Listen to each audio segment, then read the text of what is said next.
Assalamualaikum, berjumpa kembali dengan Mandala di channel podcast Horror Reborn.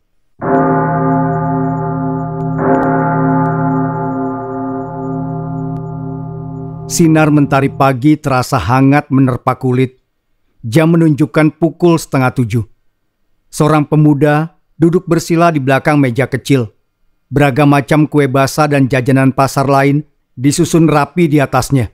Pemuda itu berjualan di dekat gerbang sebuah kampus yang cukup ternama, mencari pundi-pundi uang tambahan untuk biaya sehari-hari selama kuliah. Banyak orang yang berlalu di depan pemuda itu. Mahasiswa dan mahasiswi yang mengenalinya menyapa saat lewat. Sebagian mampir untuk membeli, kadang ada yang sampai terlibat obrolan singkat. Nama pemuda itu adalah Yusuf. Lengkapnya Yusuf Al-Bahri. Umurnya masih 22 tahun. Yusuf adalah seorang mahasiswa jurusan budaya sekaligus pedagang kecil-kecilan. Ia menjual makanan kecil buatan sendiri di dekat gerbang kampus setiap pagi sampai siang, sedangkan sorenya kuliah. Yusuf berjualan untuk mendapat uang tambahan. Tentu kegiatannya itu sudah mendapat izin dari pihak kampus. Bagaimanapun, Yusuf adalah mahasiswa berprestasi yang masuk universitas dengan beasiswa. Pagi Yusuf, mau dong beli dadar gulungnya 5.000, sama onde-ondenya juga ya 5.000. Ucap salah satu teman satu fakultas Yusuf yang mampir. Siap, tidak lempernya sekalian. Masa manis semua? Yang ngasihnya juga sekalian biar lengkap, tawar Yusuf sambil tertawa kecil. Tapi temannya cuma membalas dengan senyum. Terima kasih Ica, ucap Yusuf ketika menerima 2 lembar uang 5.000-an. Yusuf adalah anak sulung dari sepasang suami istri bernama Pak Anwar dan Bu Hanifah. Pak Anwar adalah seorang penjahit, sedangkan Bu Hanifah bekerja sebagai pedagang makanan kecil di pasar kampung. Dari ibunya, Yusuf belajar berbagai macam resep membuat kue basah. Ia sudah membantu Bu Hanifah sejak sekolah dasar. Sekarang, saat akhirnya Yusuf merantau karena tuntutan pendidikan, ilmu dari Bu Hanifah ia manfaatkan untuk mendapat uang jajan lebih. Karena mau bagaimana juga, walau Yusuf tidak perlu membayar SPP kampus, ia masih punya kebutuhan lain. Setiap harinya, Yusuf mungkin cuma bisa membuat 5-6 jenis kue untuk dijual karena kendala waktu, tapi itu lebih dari cukup sebagai sarana uang tambahan. Selain pintar membuat aneka kue dan jajanan tradisional, ada lagi keterampilan khusus yang Yusuf dalami, yaitu ilmu kebatinan.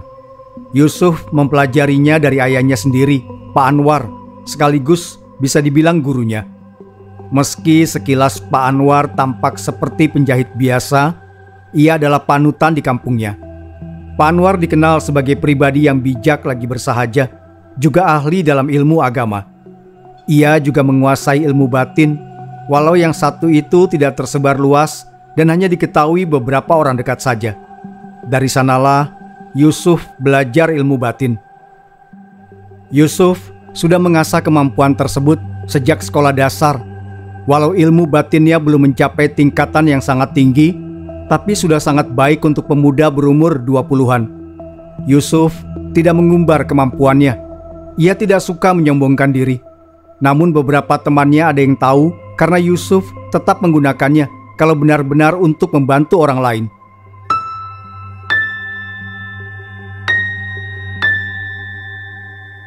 Pukul 9, kue jualan Yusuf sudah habis setengah lebih. Ia memanjatkan syukur pada Allah Subhanahu wa Ta'ala atas rezeki yang telah diberinya. Matahari mulai memancarkan panas terik. Yusuf mengaduh. Hari ini ia lupa membawa koran untuk menutupi dagangan. Yusuf baru saja duduk setelah menyusun jualannya saat seorang perempuan berjalan mendekat ke arahnya. Yusuf ya? Tanya perempuan itu, membuat Yusuf mendongak. Mengernyit tipis, menatap wajah perempuan yang tampak sendu. Iya mbak, saya sendiri. Ada apa ya? Jawab Yusuf sopan. Sekilas lihat, ia menaksir umur perempuan itu kurang lebih 30-an. Itu, aku mau beli jajanannya 50.000. Ucap perempuan berjilbab putih itu tampak agak ragu. Yusuf sedikit terkejut sekaligus lega. Terkejut karena 50.000 berarti setengah dari total kue jualannya. Lega karena tadi ia sempat mengira ada alasan khusus perempuan itu datang. Baguslah, ternyata cuma mau beli jajan. Sebentar ya Mbak, biar saya siapkan. Mau campur apa pilih sendiri? Yusuf sigap meraih plastik dan penjepit aluminium. Campur saja, jawab perempuan itu singkat. Yusuf cekatan meraih kue-kue basah buatannya dengan penjepit. Memasukkannya ke dalam plastik. Hanya satu pembeli, setengah dagangannya tandas. Sempat terbesit di pikiran Yusuf tentang perempuan yang entah bagaimana tahu namanya itu. Soalnya ia sama sekali tidak merasa pernah kenal. Tapi Yusuf dengan cepat mengabaikan kecurigaannya. Ia telah selesai membungkus jajanan seharga 50.000 dengan 3 plastik. Ini Mbak, terima kasih, ucap Yusuf menyerahkan 3 bungkus jajanan sekaligus menerima selembar uang biru yang perempuan itu berikan. Anehnya, bahkan setelah perempuan itu menerima belanjaannya, ia tidak lantas pergi. Hanya berdiri diam di dekat meja jualan sambil menggigit bibir gelisah. Tentu itu membuat Yusuf heran. Ia merasa kecurigaan awalnya tadi benar. Perempuan itu punya tujuan lain menemuinya. Mbak, maaf. Saya lihat mbaknya seperti mau ngomong sesuatu. Ada apa ya? Tanya Yusuf tanpa menunggu lagi. Yusuf sudah sering menjadi pendengar bagi teman-teman di kampus. Agaknya ia paham kalau sedikit banyak orang, terutama perempuan, sering merasa kesulitan memulai pembicaraan yang serius. Perempuan itu tampak tertegun sesaat, tapi dengan cepat menanggapi. Kamu kenal dengan Junet? Yusuf mengangguk. Junet adalah teman satu fakultasnya. Aku Riani, kakaknya Junet. Aku tahu soal kamu dari Junet. Katanya kamu... Kalimat Riani terputus, mengambang di udara. Ia tampak melirik sekitar yang cukup ramai. Yusuf langsung paham. Junet adalah satu dari segelintir temannya yang tahu kalau ia mendalami ilmu batin. Maka kalau ada orang yang datang ke Yusuf karena Junet, sudah jelas apa tujuannya. Yusuf tersenyum. Ia rasa Junet paham dan sudah memperingatkan Riani untuk tidak mengatakan soal ilmu batin secara terang-terangan di tempat umum. Iya Mbak, saya bisa. Ada apa ya? Kalau ceritanya di sini, aku kurang nyaman. Bagaimana kalau kita pergi ke tempat yang lebih sepi? Di kafe? Yusuf agak ragu melihat dagangannya. Ia masih harus berjualan. Biar aku beli semua jualannya, ucap Riani lagi, seakan dapat membaca pikiran Yusuf. Yusuf tersenyum, sembari memanjat syukur dalam hati. Kesepakatan dibuat. Riani membeli semua jualan Yusuf dan mereka segera pergi ke kafe di dekat kampus. Di sana cukup sepi karena kebanyakan orang masih bekerja dan kuliah jam-jam segini. Yusuf dan Riani langsung menuju meja paling ujung yang tampak jauh dari beberapa pelanggan lain. Riani terisak tidak lama setelah ia mulai bercerita tentang kendala dalam hubungan percintaannya selama ini. Aku sudah 7 kali gagal menikah dengan 7 pria yang berbeda. Mereka selalu membatalkan acaranya beberapa hari sebelum acara pernikahannya diselenggarakan. Alasannya beragam. Ada yang bilang mendadak tidak cinta. Ada yang bilang kalau aku mendadak jelek. Bahkan yang terakhir kali 1 tahun lalu, alih-alih memutuskan hubungan sepihak, dia malah kecelakaan saat berangkat ke rumah di hari pernikahan. Padahal sedikit lagi kami menikah. Keluarganya kemudian membatalkan pernikahan kami dan pergi. Padahal selama 6 bulan sampai 1 tahun, hubunganku dengan mereka tidak pernah ada masalah berarti sama sekali. Tapi entah kenapa, semuanya mendadak berubah beberapa waktu sebelum pernikahan. Bahkan, aku juga merasa ada yang aneh di rumah kalau sudah masuk masa pingit. Seperti ada yang berbisik atau mengikutiku kemanapun. Aku capek Yusuf. Aku capek gagal menikah terus seperti ini. Sudah 5 tahun sejak percobaan pernikahanku yang pertama. Tidak ada yang berhasil. Umurku 29. Warga sekitar di kampung mulai mengataiku perawan tua yang terkutuk. Tidak ada satupun laki-laki di desa yang mau melirikku. Bahkan mereka tidak mau membalas kalau aku sapa. Penduduk desa menganggapku dikutuk. Aku capek. Aku ingin menikah. Aku tidak tahu lagi harus meminta bantuan dengan siapa. sampai Junet menceritakan soal kamu yang katanya punya ilmu gaib putih. Aku mohon Yusuf, bantu aku. Aku sudah kehabisan akal. Jelas Riani panjang lebar. Derai air mata membasahi pipi dan kerudungnya. Pelayan kafe sampai heran menatap Riani dan Yusuf, menganggap kalau keduanya tengah bertengkar. Yusuf mengangguk-angguk paham situasinya. Wajah Riani yang tampak lebih tua dari umurnya pasti disebabkan karena depresi. Yusuf sedikit geli mengetahui bagaimana Junet menceritakan dirinya pada Riani. Ilmu gaib putih, ada-ada saja. Mbak Riani sekarang sedang ada hubungan dengan seseorang? Tanya Yusuf sopan. Itu adalah tanggapan pertamanya setelah cerita pilu Riani. Yusuf berusaha merasakan kembali energi negatif yang keluar dari tubuh Riani.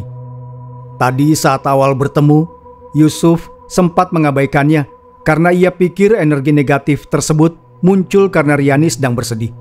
Tapi saat diperhatikan lagi, Yusuf baru sadar kalau asal energi itu bukan dari Riani. Ada jejak dari keterlibatan sesuatu yang lain. Iya, aku sedang memiliki hubungan dengan seorang laki-laki bernama Didin. Kami sudah 1 tahun kenal. Rencananya kami akan menikah beberapa bulan lagi. Aku takut pernikahanku gagal lagi. Aku sangat mencintainya. Makanya aku datang untuk meminta bantuanmu. Junet bilang kamu bisa membantu suatu masalah dengan cara yang di luar akal manusia. Dengan ilmu gaib putih katanya. Aku mohon Yusuf, bantu aku. Mohon Riani sambil terisak lagi. Yusuf belum tahu inti permasalahan yang dialami Riani. Ia baru mendengar permukaannya saja. Baiklah Mbak, insya Allah saya akan berusaha membantu sebisa mungkin. Saya rasa masalahnya lebih pelik dari yang terlihat. Jadi kalau boleh, saya mau datang ke rumah Mbak Riani untuk menyelidikinya lebih dalam. Siapa tahu saya dapat petunjuk. Riani menangis mendengar persetujuan Yusuf. Ia seperti mendapat secercah harapan yang dapat dipegang teguh. Riani mengangguk tanpa pikir panjang. Tapi bagaimana dengan kuliahmu? Karena kamu satu kelas dengan Junet, berarti harus masuk sore kan? Tanya Riani teringat sesuatu. Biar nanti aku lihat situasinya Mbak. Kebetulan hari ini aku tidak ada jadwal kelas. Besok juga hari Minggu, libur. Untuk sekarang lebih baik ke rumah Mbak Riani dulu. Semoga bisa cepat diselesaikan masalahnya. Setelah sepakat, Yusuf izin pulang ke kos lebih dulu untuk mempersiapkan beberapa barang. Ia memasukkan semua yang diperlukan ke dalam tas ransel, lalu membawanya ke depan kampus di mana Riani sudah menunggu bersama ayahnya. Yusuf berkenalan singkat dengan ayah Riani. Namanya Pak Anton. Pak Anton menjabat tangan Yusuf erat, berterima kasih dengan tulus karena sudah mau membantu putrinya. Bertiga, mereka mengendarai mobil meninggalkan kota, menuju perkampungan yang jaraknya 2 jam perjalanan. Tadi Junet sudah dijemput dan diajak pulang oleh Riani. Tapi ia menolak karena sedang ada janji liburan bersama kawan-kawan dan pacarnya. Perjalanan masih baru dimulai. Yusuf yang duduk di samping kemudi memutuskan untuk mengisi tenaga dengan tidur.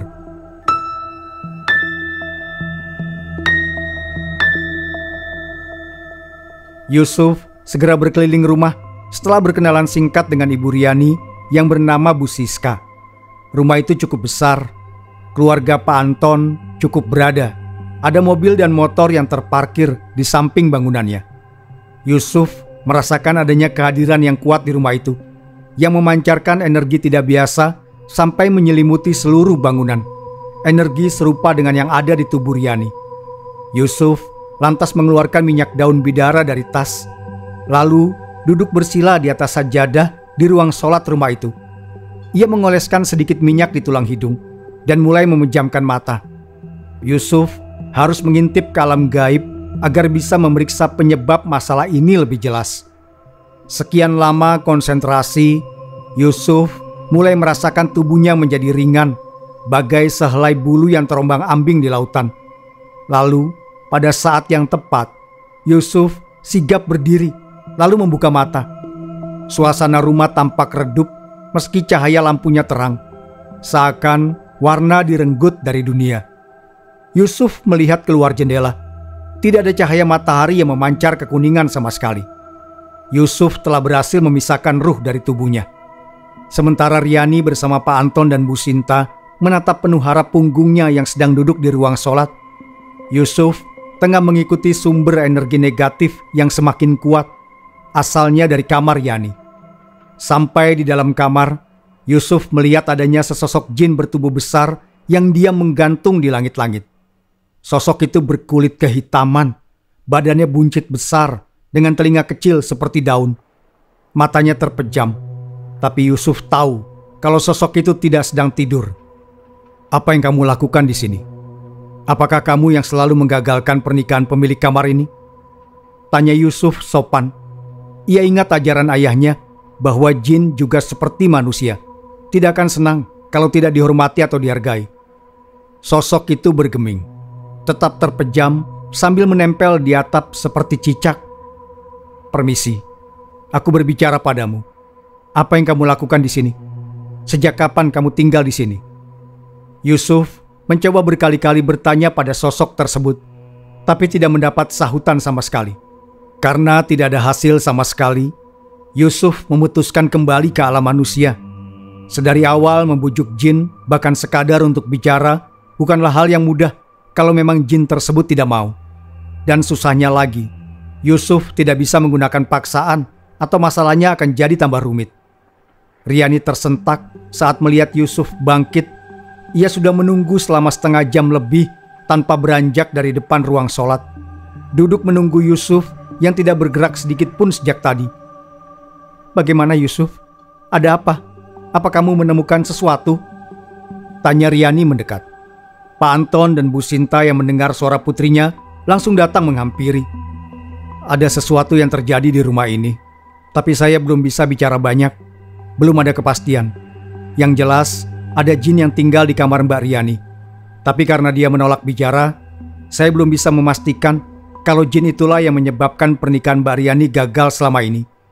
Jelas Yusuf membuat 3 orang di hadapannya terkejut. Itu pasti dia. Yusuf, tolong usir jin itu. Pasti dia yang menghalangi pernikahanku. Serga Riani penuh emosi.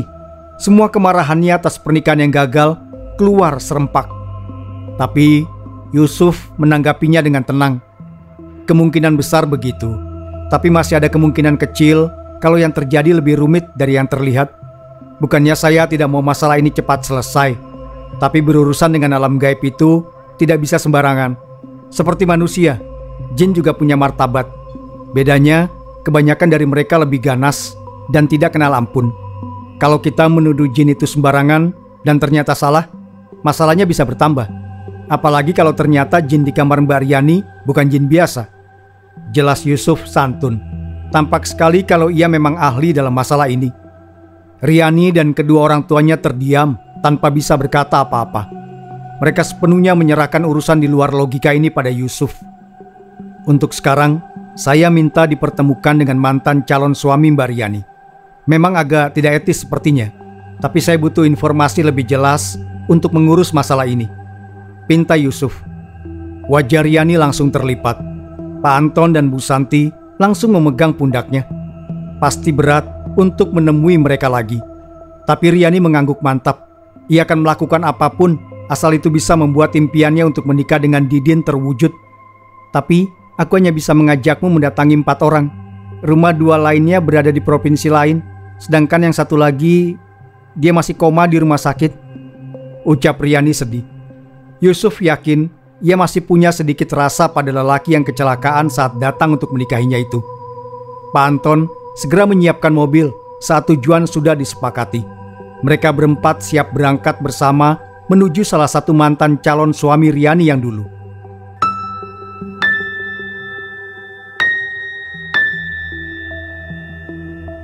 Sepanjang jalan keluar kampung, Yusuf mendengar banyak ibu-ibu yang berbisik sambil melirik tajam ke arah mobil yang dikendarai Pak Anton. Saat ia menoleh ke belakang, tampak jelas Riani menunduk dalam sambil menutup kedua telinganya menggunakan telapak tangan.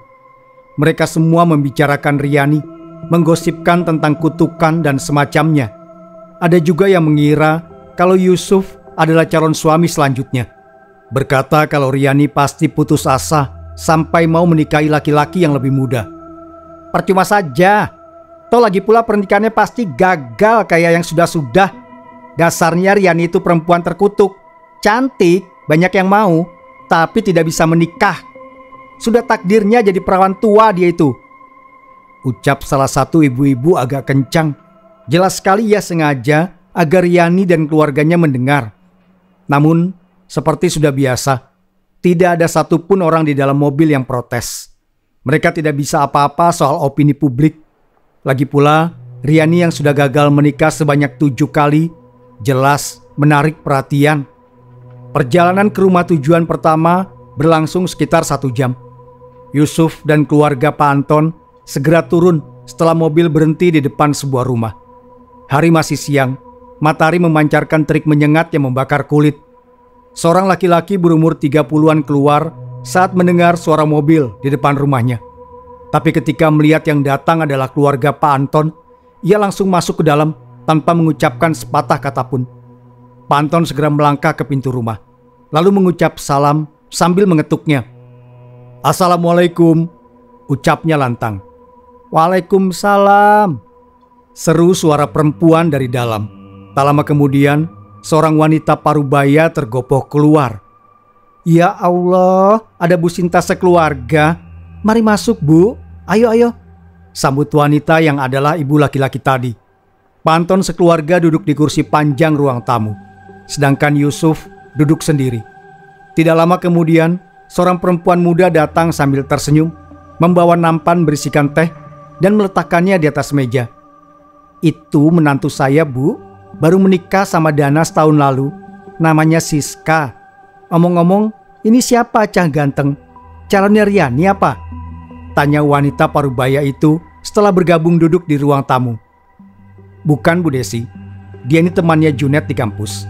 Mau bantu mengurus masalah Riani, Bu." Mendengar Bu Sinta membahas masalah Riani, Bu Desi segera menekuk senyumnya. Ini jelas bukan kunjungan silaturahmi penuh sukacita. Bu Sinta dan Bu Desi adalah teman semasa SMA dulu. Mereka menjodohkan Dana dan Riani 4 tahun lalu, namun gagal karena suatu hal. Saat itu, Dana mendadak tidak mau datang ke pernikahannya sendiri dan marah saat dipaksa. Bu Desi berhenti memaksanya saat melihat mata Dana menatap nanar dipenuhi ketakutan. Entah apa yang terjadi. "Kami datang kemari untuk bertemu dengan Dana, Bu. Ini temannya Junet, namanya Yusuf. Dia ingin bicara dengan Dana mengenai beberapa hal. Saya mohon ya Bu Desi, demi Riani." Mohon Bu Sinta memelas. Bu Desi menghela nafas panjang. Ia sangat mau membantu. Masalahnya adalah Dana sendiri. Ia selalu menolak bertemu dengan Riani sejak hari itu. Bahkan membicarakannya saja, Dana tidak mau. Kalau ditanya kenapa, Dana selalu mengelak dan pergi begitu saja. Tidak ingin membahasnya sama sekali. Saya coba bujuk Dana ya, Bu. Soalnya dia yang selalu menolak kalau membahas soal Riani. Saya juga tidak tahu kenapa Dana jadi seperti itu. Padahal dulu dia sangat dekat dengan Riani. Semoga kali ini dia mau. Kalau saja mendiang bapaknya masih ada, pasti mudah membujuknya. Karena Dana tidak pernah membantah perkataan bapaknya. Ucap Bu Desi bersedih. Benar saja, Dana menolak saat diajak ke ruang tamu. Bahkan meski yang meminta adalah Siska, istrinya. Bu Desi harus memohon berkali-kali. Bahkan sampai Bu Sinta ikut andil memohon. Barulah ketika Yusuf yang turun tangan dan menjelaskan kalau dirinya hendak membantu masalah ini agar bisa selesai, Dana mau diajak bekerja sama. Itu pun dengan syarat kalau Riani harus pergi ke dalam mobil. Ia tetap tidak mau bertemu dengannya.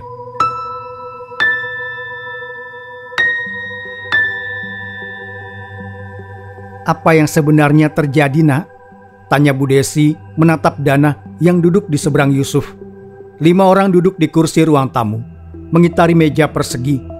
Siska ikut duduk di dekat suaminya, sementara Riani kembali ke dalam mobil sesuai permintaan, ditemani oleh Pak Anton. "Jujur saja, aku juga kurang paham mengenai apa yang sebenarnya terjadi, Bu. Dulu, beberapa hari sebelum pernikahanku dengan Riani, aku selalu merasa diikuti seseorang kemanapun aku pergi. Tapi tidak pernah ada siapa-siapa saat aku memeriksa. Lalu, suatu malam, saat terbangun dari tidur, Aku melihat ada sesosok makhluk yang duduk di ujung kasur. Aku mau teriak saking takutnya, tapi suaraku tidak mau keluar. Aku juga mau kabur, tapi tangan dan kakiku seperti dipaku di kasur. Makhluk itu lalu menoleh. Aku tidak bisa melupakan matanya yang menyala merah, gigi-giginya yang runcing, tidak rata, sampai mulutnya tidak bisa menutup. Badannya yang besar, berwarna gelap. Aku tidak bisa melupakan makhluk itu. Bahkan terkadang, aku masih melihatnya di dalam mimpi sampai sekarang. Makhluk itu berkata padaku untuk membatalkan pernikahanku dengan Riani. Dia berkata kalau aku harus membatalkannya, apapun yang terjadi. Atau jika tidak, makhluk itu akan terus menghantuiku, bahkan membuatku tidak bisa menikah dengan siapapun. Makhluk itu bilang, aku tidak boleh lagi bertemu dengan Riani. Aku bebas mencari perempuan lain, asal bukan dia. Seketika itu aku sadar, alasan pernikahan Riani yang pertama gagal adalah karena makhluk itu. Aku ingin sekali memberitahukan hal itu pada kalian semua, Bu, Pak Anton, Bu Santi. Tapi aku tidak bisa. Makhluk itu mengancamku. Dia bergerak dan mencengkram kakiku. Aku tidak bisa melawan, hanya bisa berteriak kesakitan. Lalu, setelah makhluk itu selesai bicara, aku mendadak bangun dari tidur. Badanku penuh keringat.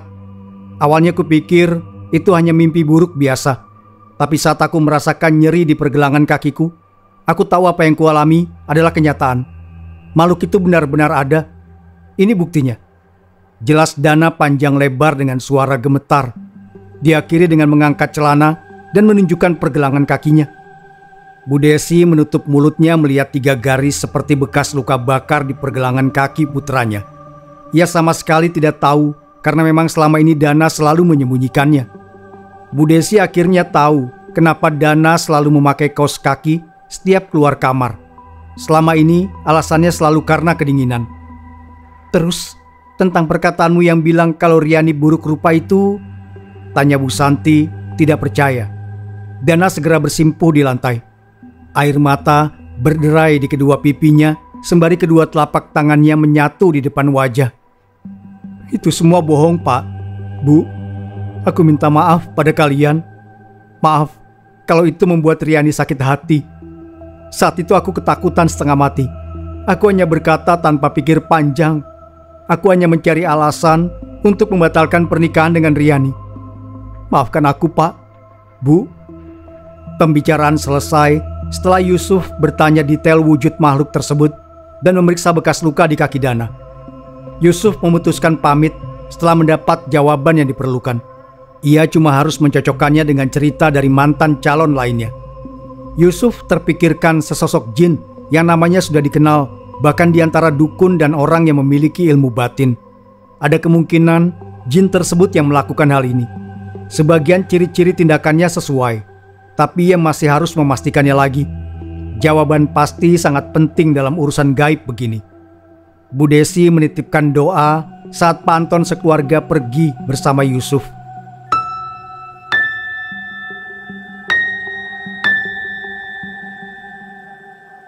Ia juga berharap Riani bisa cepat menikah. Tujuan mereka selanjutnya tidak begitu jauh, hanya setengah jam dari rumah Dana. Sepanjang perjalanan, Bu Sinta menceritakan apa yang sebenarnya terjadi pada Dana sampai membatalkan pernikahannya dulu. Riani terkejut bukan main mendengarnya. Bu Sinta juga menyampaikan permintaan maaf Dana soal perkataannya yang kasar hari itu, yang membuat Riani sampai bersedih sebulan penuh. Ternyata semua itu hanya bualan. Lagi-lagi, Riani memaksa Yusuf untuk mengusir jin di rumah itu. Emosinya terbawa. Namun seperti sebelumnya, Yusuf menolak dan berkata bahwa ia pun sebenarnya yakin kalau jin di kamar Riani adalah pelakunya. Namun butuh lebih dari sekadar dugaan untuk menuduhnya. Yusuf sekali lagi mengingatkan kalau masalah gaib tidak bisa dibuat bercanda, apalagi diurus asal-asalan. Mereka sampai di tempat selanjutnya. Rumah pria bernama Henry yang batal menikah dengan Riani kurang lebih 2 tahun lalu. Di percobaan pernikahan kelima, sama seperti Dana, Henry juga menghindari pertemuan dengan Riani. Tanpa diminta, Riani sudah menolak turun dari awal. Kali ini, ia sendirian di mobil. Pak Anton dan Bu Santi turun bersama Yusuf untuk bertamu dan membicarakan masalah masa lalu. Sambutan dari orang tua Henry agak kurang menyenangkan, tapi mereka tetap mau bekerja sama saat Pak Anton berkata kalau tujuannya datang adalah untuk meminta bantuan perihal Riani, sekaligus menjembatani Henry agar mau terbuka soal kejadian 2 tahun lalu. Henry awalnya menolak untuk bicara, meski sudah tidak ada Riani di ruang keluarga tempat mereka berkumpul. Namun entah atas alasan apa, saat menatap Yusuf yang tersenyum ramah padanya, ia merasa kalau menceritakan hal itu pada Yusuf adalah keputusan yang tepat. Makhluk itu mulai mengantuiku 1 minggu sebelum hari pernikahan. Aku tidak tahu itu apa. Yang jelas, dia muncul dari mana saja. Makhluk itu seringkali muncul di dalam air saat aku di kamar mandi. Matanya hijau menyala. Dia memintaku untuk menjauhi Riani tanpa memberitahukan alasannya. Yang jelas, aku tidak diperbolehkan untuk menikahi Riani. Awalnya aku menganggap itu hanya hayalan. Aku pernah dengar godaan orang mau menikah itu besar. Jadi, aku mengabaikannya. Tapi suatu malam, saat aku terbangun dan pergi ke kamar mandi, makhluk itu mendadak muncul dan mengancamku untuk menjauhi Riani. Tidak seperti yang sebelumnya. Saat itu ada tangan panjang yang keluar dari bak mandi dan mencengkeram pundakku kencang. Aku sampai merintih dibuatnya. Tangan itu kurus, berwarna biru seperti lebam, kukunya hitam panjang. Aku ketakutan dan kesakitan. Akhirnya, saat tangan keriput itu melepaskanku dan menghilang begitu saja, aku melihat bekas hitam di pundakku ini. Tidak berubah sama sekali sampai sekarang. Dari situ aku yakin apa yang mendatangiku bukan hayalan. Entah itu makhluk apa, yang jelas dia nyata. Makanya aku membatalkan pernikahan itu secara sepihak. Aku minta maaf soal itu, Pak Anton, Bu Sinta. Aku tidak punya pilihan lain. Jelas Henry panjang lebar sambil menunjukkan bekas hitam di pundaknya, berupa 3 garis tidak rata, seperti luka bakar. Ayah dan ibu Henry tidak terlalu terkejut melihat bekas di pundak putranya. Mereka sudah lama melihat bekas itu, hanya saja baru mendengar ceritanya sekarang. Sebelumnya, Henry selalu menolak bercerita kalau ayah dan ibunya bertanya dari mana ia mendapat luka itu. Bagaimana wajah makhluk yang mendatangi Mas Henry? Yusuf bertanya antusias. Aku tidak tahu.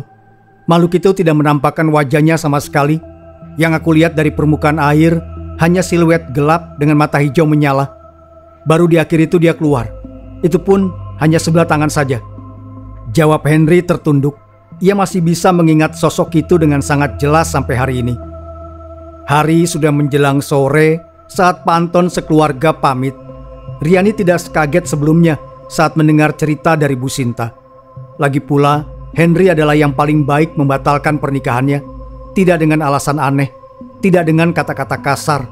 Ia hanya bilang mendadak hilang rasa dan tidak bisa melanjutkan pernikahan. Pak Anton sempat mampir ke satu tempat lagi sebelum pulang ke rumah, menemui salah satu mantan calon suami Riani. Pengakuannya kurang lebih sama. Adanya sosok makhluk halus yang datang dan mengancamnya untuk menjauhi dan membatalkan pernikahan dengan Riani. Pria itu juga menerima bekas luka akibat ancaman makhluk halus yang mendatanginya. 3 garis menghitam seperti luka bakar di pinggangnya. Mobil yang dikendarai Pak Anton sampai di pekarangan rumah tepat saat azan maghrib. Yusuf segera mengambil wudhu dan sholat. Tadi ia menunaikan sholat zuhur dan asar di jalan bersama Pak Anton dan keluarga. Sebenarnya Yusuf sudah lelah dan ingin segera beristirahat. Pak Anton dan Bu Sinta sudah menyiapkan kamar milik Junet untuk digunakan olehnya selama menginap di sini. Tapi karena ingin segera menyelesaikan masalah yang tampak begitu pelik ini, Yusuf memutuskan untuk mencoba bicara lagi dengan jin itu. Mbak Riani, panggil Yusuf dari pintu kamar Junet saat melihat Riani lewat. Jangan buka pintunya sama sekali ya. Mbak sama Om Anton dan Bu Sinta bisa makan malam duluan. Ada beberapa hal yang harus saya urus dan itu butuh ketenangan.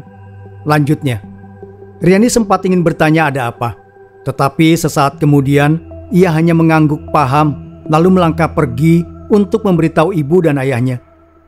Jangan terlalu berlebihan. Kalau kamu sakit, aku tidak tahu lagi harus bagaimana, ucap Riani sambil lalu. Yusuf segera menutup pintu lalu menggelar sajadah. Ia duduk bersila di atasnya, mengoleskan minyak daun bidara pada tulang hidung di antara mata, lalu mulai memejamkan mata. Setelah Yusuf berhasil memisahkan ruh dari raganya, Ia segera melangkah menuju kamar Riani. Energi negatif terasa bagai embusan angin dari dalam ruangan tersebut. Di sana, sosok itu menempel di langit-langit kamar seperti kemarin, dengan perut buncit dan telinga seperti daun kecil. Bedanya, kelopak mata sosok itu terbuka, menampilkan bola mata yang merah menyala. "Kenapa kamu tinggal di kamar ini dan mengganggu pemiliknya? Bukankah Mbak Riani tidak memiliki salah terhadap dirimu?" tanya Yusuf ramah. Ia tengah berdiri di ambang pintu. Mata merah makhluk itu bergerak, melirik ke arah Yusuf. "Apa masalahmu, anak muda? Aku tidak suka urusanku diganggu. Lebih baik kamu pergi," ucapnya dengan suara besar dan serak. "Aku tidak bermaksud buruk. Hanya saja, kasihan Mbak Riani. Dia hanya ingin menikah, dan dia punya hak untuk mendapatkannya. Lagi pula tidak sepantasnya bangsa jin, apalagi yang dikenal memiliki martabat tinggi sepertimu, berurusan dengan kehidupan manusia. Aku minta tolong pergilah. Kau tidak akan merugi dengan membiarkan Mbak Riani menikmati kehidupannya," ucap Yusuf pelan, berusaha membujuk jin itu sehalus mungkin agar ia mau pergi meninggalkan Riani baik-baik. Jin yang menempel di langit-langit kamar mendengus berat. Matanya yang merah bergerak ke arah lain. "Aku tidak akan pergi. Kamu tidak bisa mengusirku dari sini. Sudah ada manusia yang membuat perjanjian denganku. Dia memberiku banyak sesaji dan tumbal. Aku hanya melaksanakan apa yang diminta sesuai perjanjian sebagai gantinya," ujar jin itu berpaling. Yusuf menghela napas panjang mendengarnya. Kalau sudah ada manusia yang ikut campur dalam masalah ini, maka semuanya akan menjadi lebih sulit. Jin yang sudah memiliki kontrak dengan manusia tidak bisa diajak negosiasi. Mereka hanya akan mendengarkan jika dihajar sampai sekarat. Masalahnya, selain Yusuf yang ilmunya belum sehebat itu, jin di kamar Riani juga bukan jin remeh yang umum. Dia adalah jin yang namanya sudah dikenal di kalangan dukun dan alam gaib. Jin 1000 mata. Yusuf bisa mengenalinya dari 3 garis bekas luka pada korban. Itu semacam kebiasaan jin ini. Yusuf memutuskan mundur. Ia kembali ke raganya dan bangkit dari sajadah. Yusuf harus menemukan cara lain.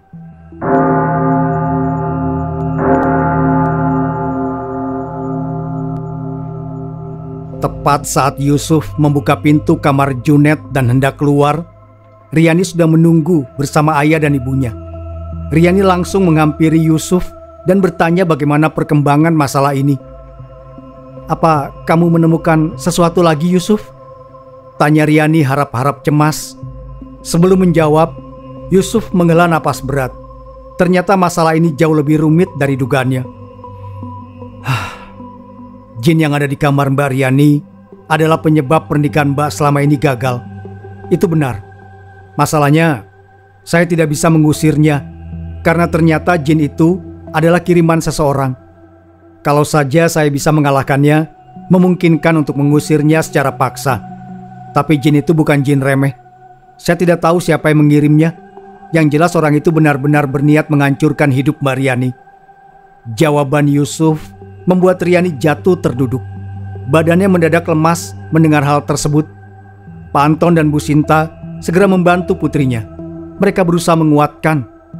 Melihat hal itu, Yusuf mengatakan sederet kalimat yang ia harap bisa menenangkan Riani serta memberi harapan walau secercah. "Masih ada cara lain, Mbak. Jangan putus asa. Saya akan memikirkannya. Saya yakin kita bisa menyelesaikan masalah ini bersama-sama. Saya tahu kelemahan jin tersebut dari ayah sekaligus guru saya. Masih ada kesempatan. Mbak Riani pasti bisa menikah dengan Mas Didin." Meski berkata dengan begitu yakin, sebenarnya Yusuf masih memikirkan caranya. Ia yakin kalau masalah ini bisa diselesaikan, hanya saja belum tahu bagaimana caranya. Setelah beberapa saat, ketika Riani mulai tenang, Yusuf mulai mengajukan pertanyaan lagi. "Apa Mbak memiliki musuh atau orang yang tidak suka sama Mbak Riani?" Riani terdiam beberapa saat. Kerutan di dahinya menunjukkan kalau ia sedang berpikir. "Entah Yusuf, aku tidak begitu ingat. Aku tidak pernah suka memusuhi orang lain. Jadi aku selalu berusaha tidak menyakiti mereka. Tapi entah kalau ada yang tidak suka padaku sampai sejauh itu. Memangnya ada apa?" Jin yang mengganggu Mbak dikenal dengan sebutan jin seribu mata. Kemampuannya untuk menjalankan perintah tidak perlu diragukan. Buktinya pernikahan Mbah sampai batal 7 kali. Masalahnya, tidak sembarang orang bisa membuat perjanjian dengan jin seribu mata. Butuh banyak sesajen dan ritual rumit, termasuk tumbal. Mempertimbangkan hal tersebut, siapapun yang mengirim jin itu untuk mengganggu hidup Mbak Riani jelas memiliki dendam yang tidak kecil. Makanya saya bertanya, siapa tahu Mbak Riani ingat. Jelas Yusuf mengutarakan maksudnya. Mata Riani melebar mendengar penjelasan Yusuf. Kedengarannya jin seribu mata itu berbahaya. Tapi Riani lebih memikirkan soal siapa yang mengirimkan jin itu padanya. Jelas pelakunya seorang dukun sakti. Tapi siapa yang menyewa dukun tersebut? Ada. Aku ingat sekarang. Ada satu orang yang punya kesan buruk terhadapku. Laki-laki itu namanya Roy. Dia pernah menyatakan perasaannya padaku 7 tahun lalu, saat aku baru lulus kuliah. Tapi aku menolaknya karena kita beda agama. Aku tidak mengingatnya dengan jelas, tapi dia sempat menyumpahiku dan mengatakan kalau aku akan menyesal telah menolaknya. Apa mungkin dia ya? Cuma Roy seingatku yang pernah membenciku sebegitunya. Tutur Riani membeberkan ingatannya. Ia benar-benar lupa soal Roy. Yusuf senang mendengarnya. Ada harapan baru. Di mana rumah Roy ini? Saya akan mendatanginya dan berusaha bicara baik-baik. Saya yakin bisa membujuknya untuk membatalkan perjanjian dengan jin seribu mata. Sayangnya, Riani menggeleng. Maaf Yusuf, tapi aku tidak tahu di mana Roy tinggal. Aku dan dia benar-benar cuma teman satu kampus. Bahkan kami tidak dekat. Yusuf mengeluh dalam hati. Harapannya langsung redup sesaat setelah muncul. Untungnya, ia segera dapat ide lain. Di mana rumah Mas Didin? Saya menyarankan kita ke sana besok pagi. Kalau lancar, mungkin ini satu-satunya cara. Riani mengernyit bingung, tapi ia percaya pada Yusuf. Riani lantas menyebutkan sebuah alamat, jaraknya hampir 2 jam perjalanan. Kalau gitu sudah cukup untuk malam ini, Mbak. Saran saya, Mbak Riani tidur bersama Om dan Bibi saja malam ini. Jangan lupa sholat dan berdoa. Besok pagi, terserah jam berapa, kita ke rumah Mas Didin.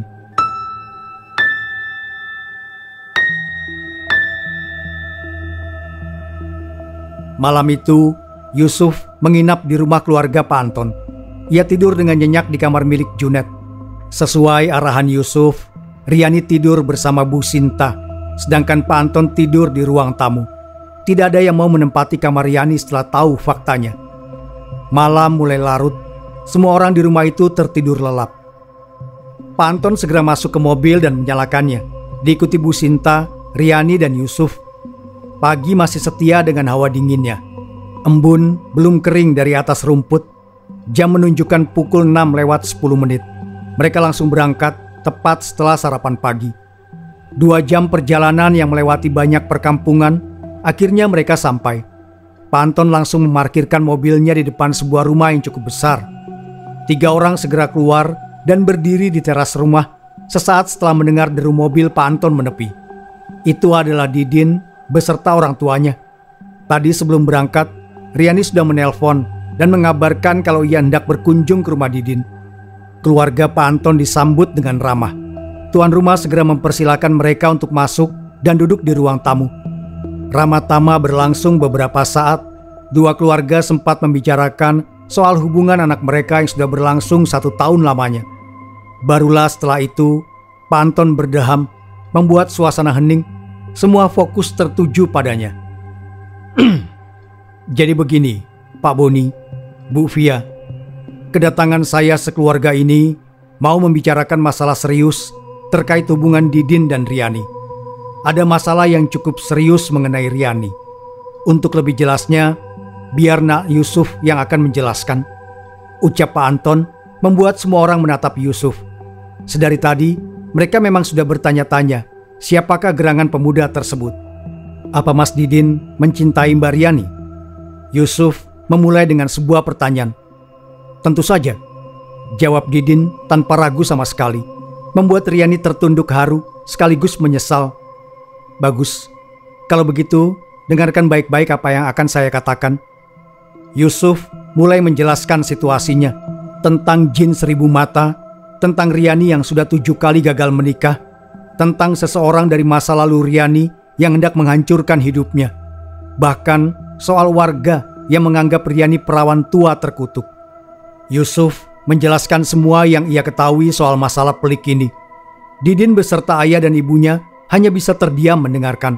Tidak bisa berkata barang satu patah kata. "Maafkan aku, Mas. Maaf karena tidak jujur dari awal. Aku takut Mas Didin tidak akan mau menerimaku kalau tahu aku sudah 7 kali gagal melakukan pernikahan. Aku tidak mau Mas Didin pergi karena memandangku sebagai perempuan terkutuk.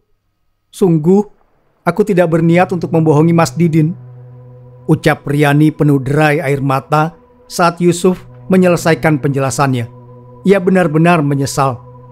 "Benar Nak Didin, Pak Boni, Bu Fia, kami selaku orang tua Riani juga meminta maaf yang sebesar-besarnya karena menutupi fakta tersebut. Kami tidak tega kalau Riani harus patah hati lagi. Putri kami sudah cukup hancur setelah dipatahkan berkali-kali. Kami mohon minta maaf yang sebesar-besarnya."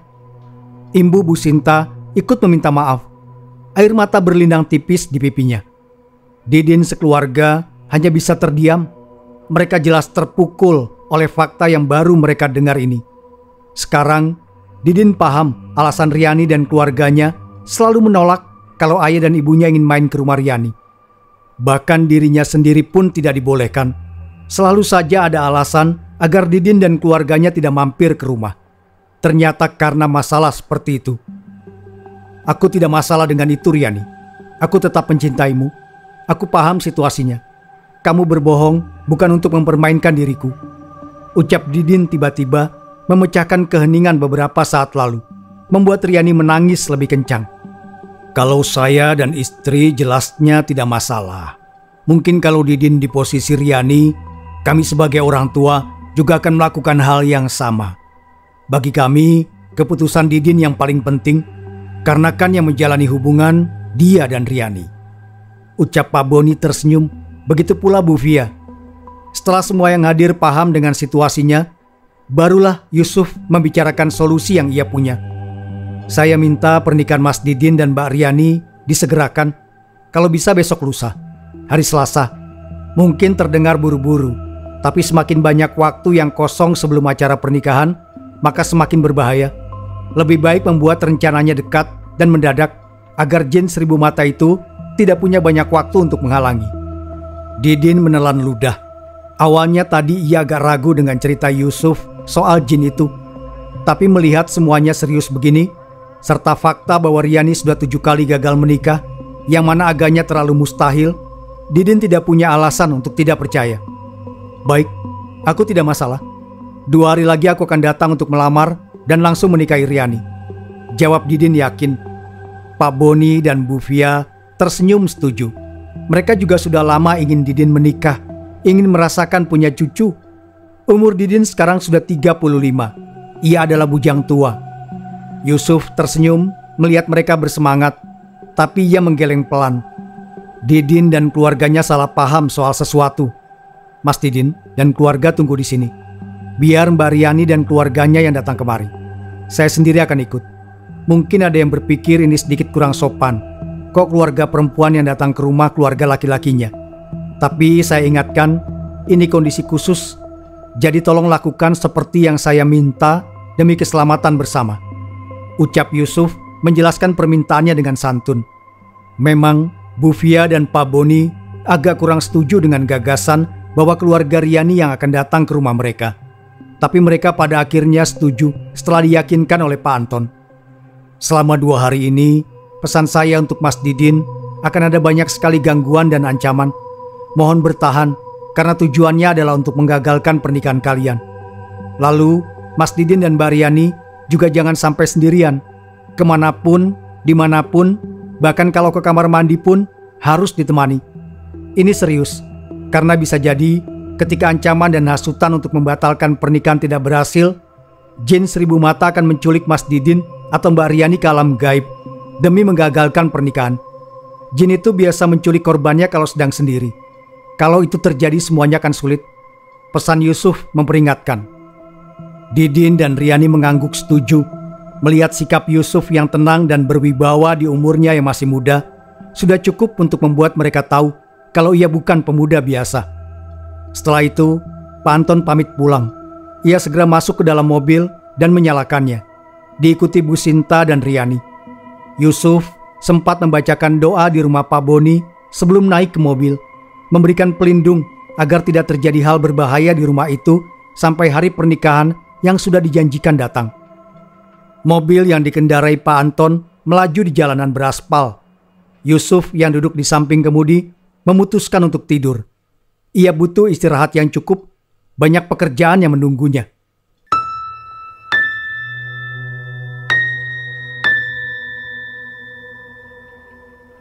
Sembari menunggu hari pernikahan yang dijanjikan, Yusuf menginap di rumah Pak Anton.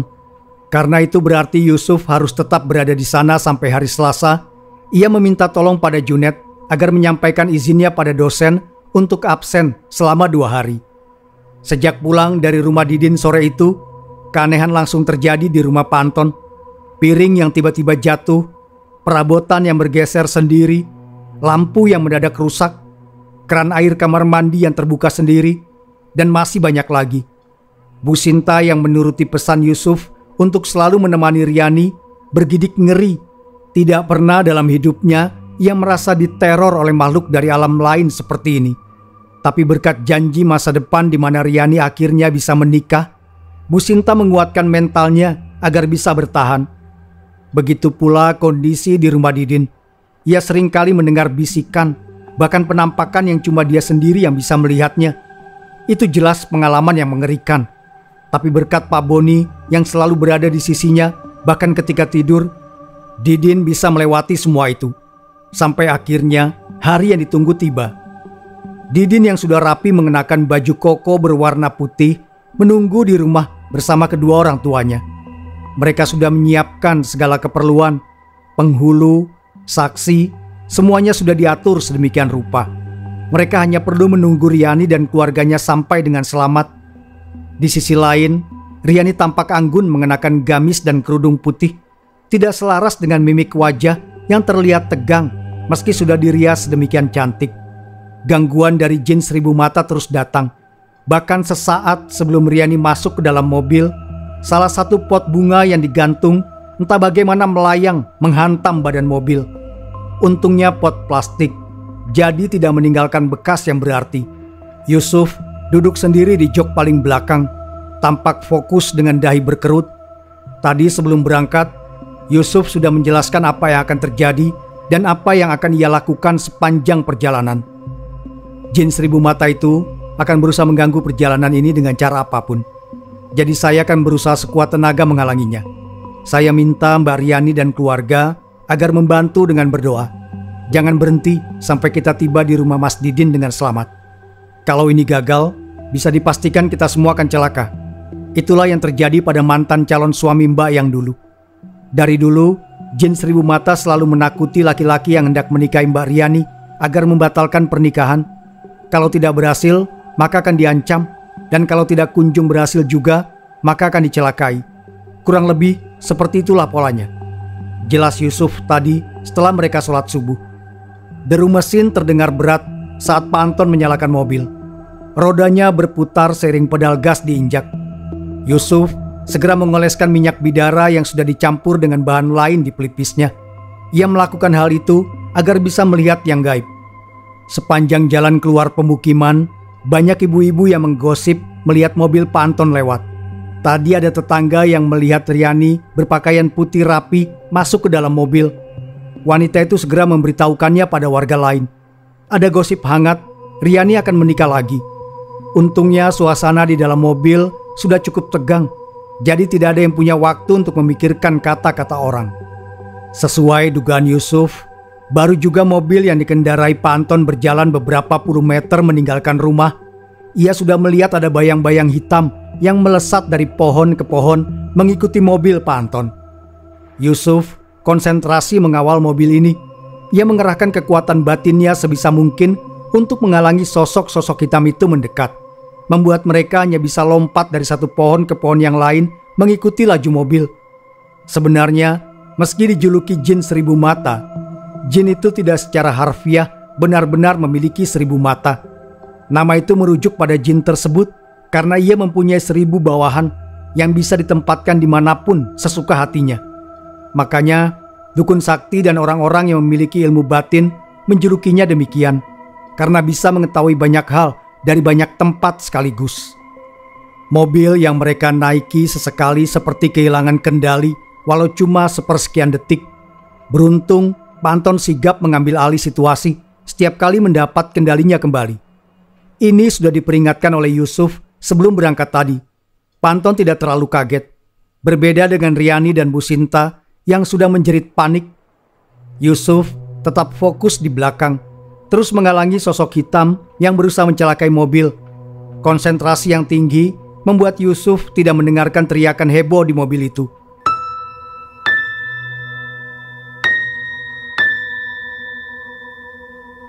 Beberapa menit berlalu, mulai muncul sesosok hitam yang tampak seperti jubah besar, melayang beberapa meter di belakang mobil Pak Anton, berkibar-kibar secara tidak normal. Yusuf semakin menguatkan pertahanannya. Ia tidak mau mobil ini sampai terguling. Seiring berjalannya waktu, sosok jubah hitam yang mengejar mobil semakin bertambah.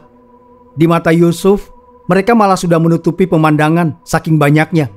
Sosok itu adalah bayangan yang tadi melesat di antara pohon.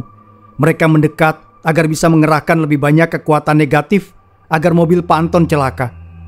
Yusuf tidak tinggal diam. Ia terus menjaga pelindung yang mengelilingi mobil. Dahi Yusuf berkerut, keringat dingin membasahi tubuhnya. Ia mulai merasa pusing menahan hantaman makhluk-makhluk itu. Tidak hanya Yusuf yang memiliki ilmu batin dan dapat melihat hal gaib. Bahkan Pak Anton sekeluarga pun bisa merasakan gangguan makhluk-makhluk itu walau tidak bisa melihat mereka. Mobil yang Pak Anton kendarai seperti menerima dorongan dari segala arah, oleng ke sana ke sini. Sulit mempertahankannya tetap berjalan lurus, tapi Pak Anton terus menjaganya agar tetap sesuai jalur. Beberapa kali Pak Anton melihat hal aneh. Samar-samar seperti ada mobil besar yang datang dari arah berlawanan, tapi ia tetap terus maju dan menembusnya. Ini sesuai dengan apa yang dikatakan Yusuf. Pak Anton akan melihat hal-hal aneh yang membuatnya ingin banting setir. Tapi berkat pelindung yang Yusuf buat, semua ilusi itu jadi tampak buram dan bisa dibedakan dari kenyataan. Itu perjalanan yang sangat sulit baik bagi Pak Anton. Tidak terhitung berapa kali ia harus banting setir mendadak karena mobilnya belok sendiri. Rasanya seperti ada 2 orang yang mengendalikan satu mobil. Begitu pula bagi Yusuf. Ratusan sosok berjubah hitam itu sudah berkerumun di belakang mobil, mengejar mereka seperti lebah. Kalau bukan karena tertahan oleh penghalang yang dibuat Yusuf, mereka sudah dari tadi menggulingkan mobil ini hingga siapapun di dalamnya tewas. Riani menangis. Ia sekarang tahu kenapa mantan calon suaminya yang terakhir kecelakaan dan berakhir koma. 15 menit sebelum sampai, darah mengalir keluar dari hidung Yusuf, menetes menodai jok belakang. Ia mulai mimisan. Bu Sinta yang melihat itu memekik panik. Begitu pula Riani yang ikut menoleh karena teriakan ibunya. Namun Yusuf tidak menyahut saat dipanggil. Matanya tajam melihat ke belakang. Melihatnya saja membuat siapapun tahu kalau ia tidak bisa diganggu. Mereka akhirnya sampai di tujuan. Pak Anton segera memarkirkan mobil dan menuntun Riani turun. Saat Didin hendak membantu Yusuf yang terhuyung keluar dari mobil dengan hidung berdarah, Yusuf menolaknya. "Cepat selesaikan akadnya saja, Mas Didin. Jangan ditunda lagi. Saya mulai kehabisan tenaga. Tidak bisa menahan gangguan mereka terlalu lama," ucap Yusuf dengan dahi berkerut. Ia melangkah tertatih lalu duduk di teras dan menatap langit. Didin menurut meski tidak begitu paham. Ia segera masuk ke rumah mengikuti Riani yang sudah masuk lebih dulu. Yusuf menatap sosok-sosok hitam yang berkerumun di luar rumah Pak Boni, berusaha menghalangi mereka mengganggu akad nikah dengan sisa-sisa tenaga.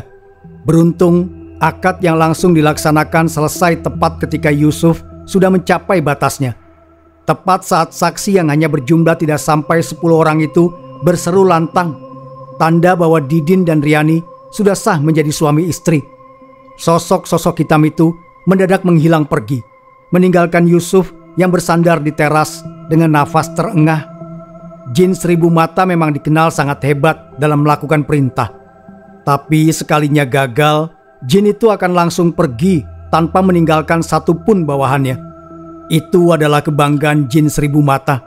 Martabatnya tidak membiarkan adanya kegagalan. Dan kalau ada, ia akan langsung pergi karena tidak ingin melihatnya. Itulah yang direncanakan Yusuf, dan ia berhasil, setidaknya untuk saat ini. Didin juga merasa ada tekanan yang hilang. Tadi saat hendak mengucapkan akad, ia merasa sangat sulit mengatakannya. Tapi sekarang sudah hilang. Suasana di ruangan itu mengharu biru. Riani menangis kencang saking bahagianya.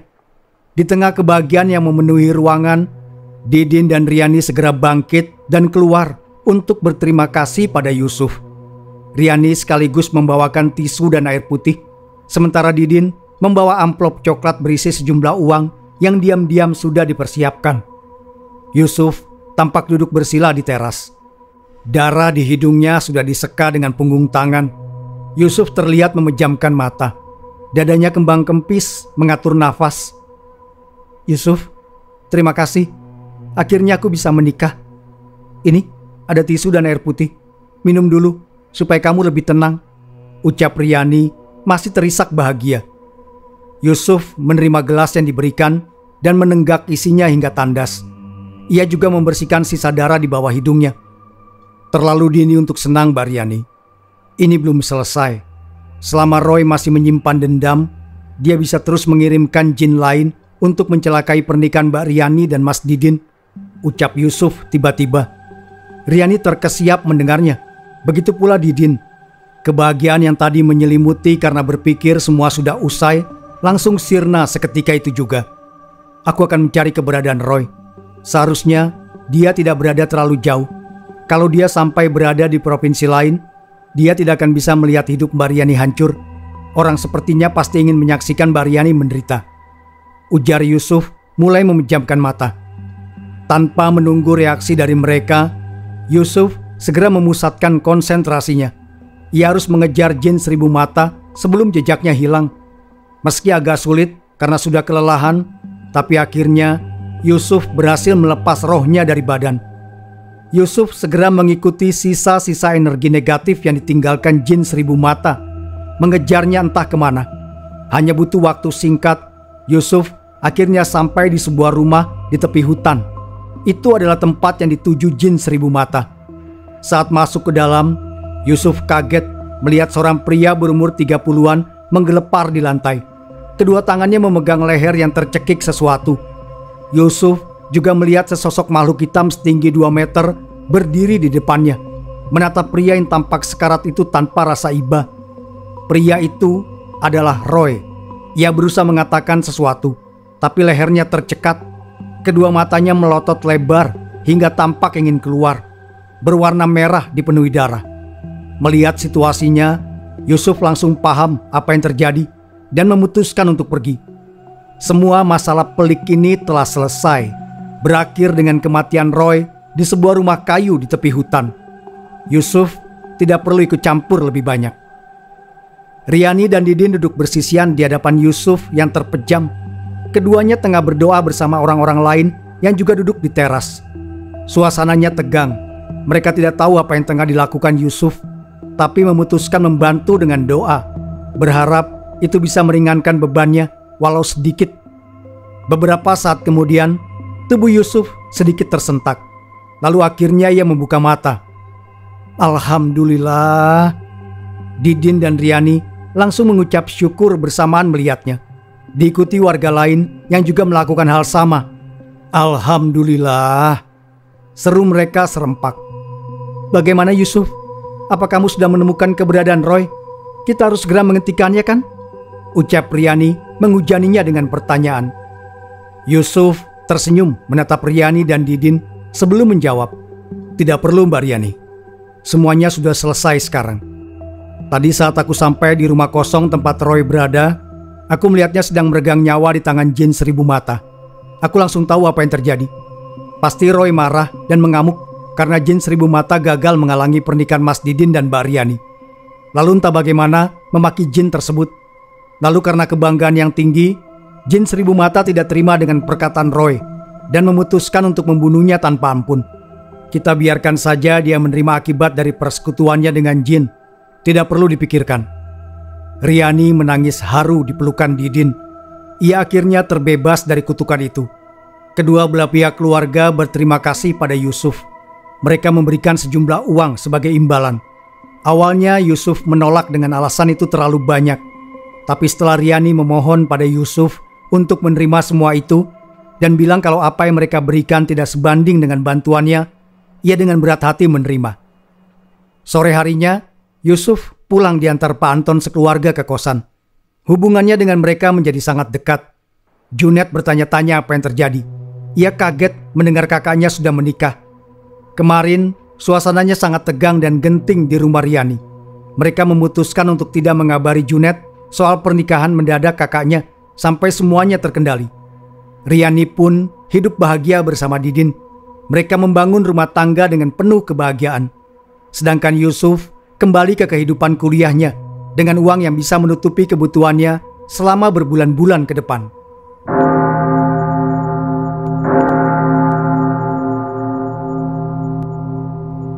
Terima kasih sudah mendengarkan. Wassalamualaikum warahmatullahi wabarakatuh. Sampai berjumpa kembali. Sapunyere pegat simpai, paturai patepang deui.